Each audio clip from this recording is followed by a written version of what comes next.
Today we're going to take a look at the main reasons your mixes are sounding muddy, and we're going to help you take your exports from sounding like this to sounding like this. And we're starting right now.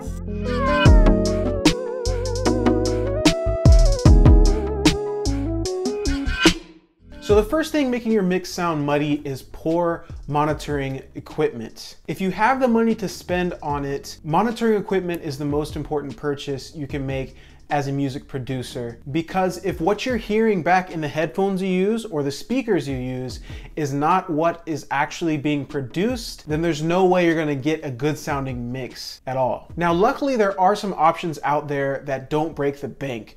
For example, for headphones, I recommend the Audio-Technica ATH M50Xs. Those are the headphones I use, and they're under 200 bucks, closer to 150, and they have a very even, balanced sound. They don't pack some of the top-end features like active noise canceling and things like that, but they get the job done because they have killer sound quality, and they're used by a lot of professionals. The next thing you need to think about is your monitors, as in your speakers. These can tend to be a bit more on the pricey side, but there's a lot of good options out there in varying price points. The next one is your audio interface, and one that I've seen used a lot and that I highly recommend, I've used it myself, is the Focusrite Scarlett. Focusrite does produce a range of these as far as quality goes, but I found that the baseline version really gets a job done. Good sound quality, so you can't go wrong there. And I'll link that gear down in the description so that you guys can pick some up if you need to. The second thing making your mix sound muddy is your gains. No, not those gains. Your audio levels. My bad. Yeah. Anyway, this is a very basic concept, but it can make a huge difference in why your mix is not sounding right. Go to your mixer panel in whatever DAW you're using, whatever program, whatever piece of gear you're using, and make sure your levels are set well. This takes practicing with your ears and listening over and over again. That's the first thing that most people go to adjust, is the levels in their mixer. Some of the rookie mistakes that I see the most in people's gains is the drums are often too quiet, the bass is too loud,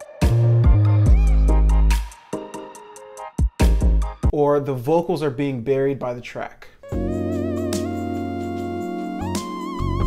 If any of those things are true about your mix, consider going back to your mixer and setting those levels properly. The third reason is too much reverb. This is a classic rookie mistake. We like the sound that reverb creates with our sounds, and it's really easy to add it, and it adds so much, but we tend to drench it in reverb.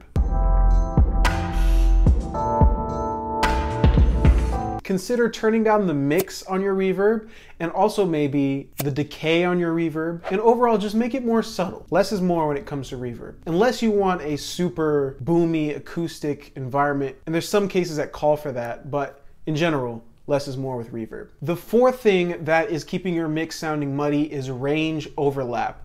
Let me explain what I mean by that. When you're thinking compositionally about your music, you need to think about what instruments are in the high range, the mid-range, and the low range. For example, if you're making a track that has chords that kind of align more in the mid-range, consider making your melody somewhere in the high range, and make sure that your bass is in the octave that's nice and low in the low range. Sometimes you can make a bass that's too high and it kind of meshes with the mids. So just really think before you add another instrument, do I need another instrument in this range? Is it going to clutter the sound space by adding another instrument in this range? Sometimes people like to add melodies and counter melodies, a lot of times in the high range, and a lot of times you can't really hear either of them because they're both occupying the same space. And that leads me to the fifth reason your mix is coming out muddy, and that is frequency overlap. It's a similar concept, but it applies specifically to the way your instruments are EQ'd.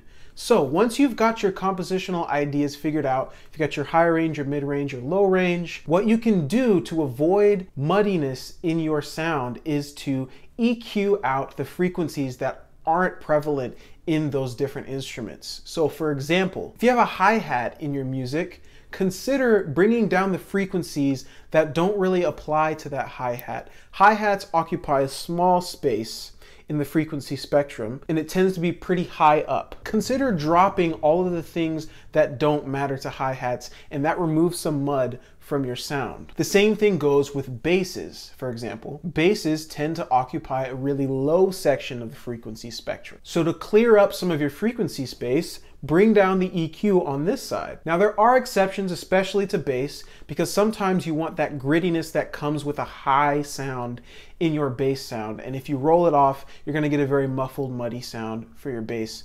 It all depends. For sub basses and most 808s, you can roll off the high end. For piano chords, definitely consider rolling off some of the lows. Unless the piano itself is providing the majority of the bass for your song, leaving the low end on a piano sound really muddies up the mix. Last but not least, the sixth thing that is keeping your mix sounding muddy is lack of side chaining. Now, side chaining can seem like a complex process, but once you've figured it out, it's really easy to do, and it makes a huge difference in your music. So side chaining basically lets one sound control the compression on another sound so that when this sound hits, this sound ducks down. This automatically makes room in your frequency spectrum.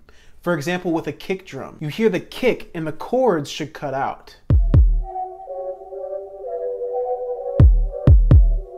It's also really good with hi-hats and higher percussion if you sidechain your high percussion to your kick. Sidechaining is also really good for snare drums. You really got to think and dial in your settings to make sidechaining work well, but once you've got it worked out, it can take your mix from sounding very basic to very high quality very quickly. If you're looking for a tutorial on how to sidechain in Beatmaker 3, which is the DAW that I use on iPad, check out this video right here. I've broken down the steps. It's very simple. Hopefully that helped you out. Let me know down in the comments, which of these 6 mistakes have you been making most in your music, and which tip did you find most helpful in this video? Don't forget, we are launching Patreon on September 1st of this year. If you want to know the details on everything that's going to be included in the various tiers, make sure you're following me on Twitter and Instagram at Jahrell Amani, and I will be leaking out information as we approach September 1st. I've got a lot of great stuff planned, so make sure you're following me there. All right, creatives, make sure you're putting this information into practice.